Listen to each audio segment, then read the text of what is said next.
ఎన్ని ఇబ్బందులు ఎదురైనా మీతోనే ఉంటాం. మిమ్మల్ని ముఖ్యమంత్రిగా చేసే వరకు మా పోరాటం ఆగదు. బడుగు బలహీన వర్గాలకు రాజ్యాధికారం కోసం మీతోనే ప్రయాణం చేస్తాం.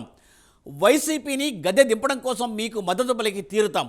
ఇంతకీ ఈ మాటలు అంటున్నది ఎవరు? ఎవరిని ఉద్దేశించి అంటున్నారు? తెలుసుకోవాలంటే ఈ స్టోరీ చూడండి.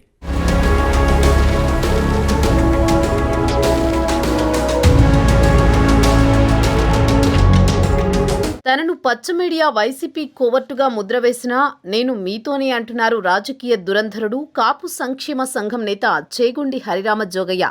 జనసేనాని పవన్ కళ్యాణ్కు మద్దతుగా ఆత్మీయ లేఖల పరంపర కొనసాగిస్తున్నారు జోగయ్య. తాజాగా మరో లేఖ రాశారు. కూటమిలో భాగంగా జనసేనకు 24 స్థానాలు కేటాయించడంపై ఆందోళన వ్యక్తం చేశారు. దీంతో తనను వైసీపీ కోవర్టుగా పచ్చ మీడియా పిచ్చిరాతలు రాస్తోందని ఆవేదన వ్యక్తం చేశారు. బడుగు బలహీన వర్గాల రాజ్యాధికారం కోసం పనిచేసే తనపై లేనిపోని వ్యాఖ్యలు చేస్తున్నారని ఆ లేఖలో ఆరోపించారు. పవన్ ముఖ్యమంత్రి కావాలని బలంగా కోరుకుంటున్నానన్నారు.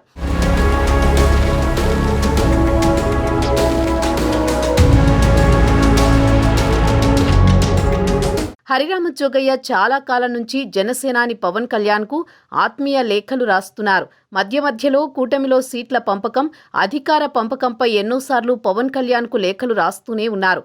కొన్నిసార్లు చంద్రబాబును ఉద్దేశించి కూడా లేఖల్లో పేర్కొన్నారు. తాజాగా జనసేనకు తక్కువ సీట్లు కేటాయించినందుకు జోగయ్య మనస్తాపం చెందారు. కూటమి మధ్య ఓట్లు బదిలీ కావాలంటే జనసేనకు గౌరవప్రదమైన సీట్లు కేటాయించాలని, అలా కానప్పుడు ఓట్లు బదిలీ కావని తెగేసి చెప్పారు. దీంతో పచ్చ మీడియా పరోక్షంగా జోగయ్యపై వైసీపీ కోవర్టు ముద్ర వేయడంతో తన ఆవేదనను లేఖలో పంచుకున్నారు.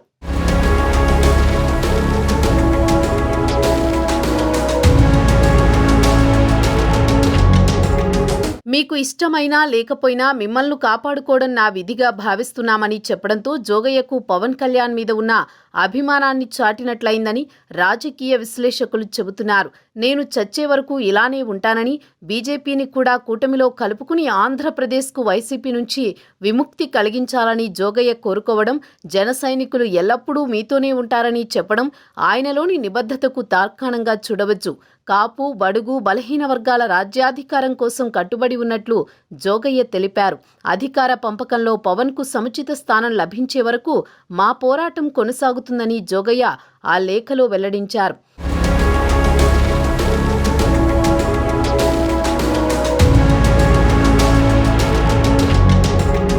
గత లేఖలతో పోల్చితే ఈ లేఖలో జోగయ్య చాలా క్లియర్గా తాను పవన్ కళ్యాణ్ అభిమానిగానే చెప్పుకొచ్చారు.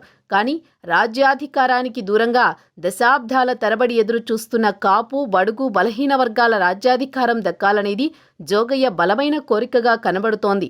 పవన్ లాంటి నిజాయితీ గల నాయకుడు సీఎం అయితే నీతివంతమైన పాలన కొనసాగిస్తారని ఆశాభావాన్ని వ్యక్తం చేయడం ద్వారా కాపు బడుగు బలహీన వర్గాల కోసం ఆయన తాపత్రయపడుతున్నట్లు తెలుస్తోంది. మొత్తం మీద జోగయ్య తాజా లేఖతో అటు జన సైనికులలో కానీ, ఇటు కాపు బడుగు బలహీన సామాజిక వర్గాల్లో కానీ సానుకూల వైఖరి వస్తుందని తెలుస్తోంది. ఏది ఏమైనా ఎన్నికల వరకు ఆగాల్సిందే. ఎవరు ఏంటి ఎలా అనేది తెలియాలంటే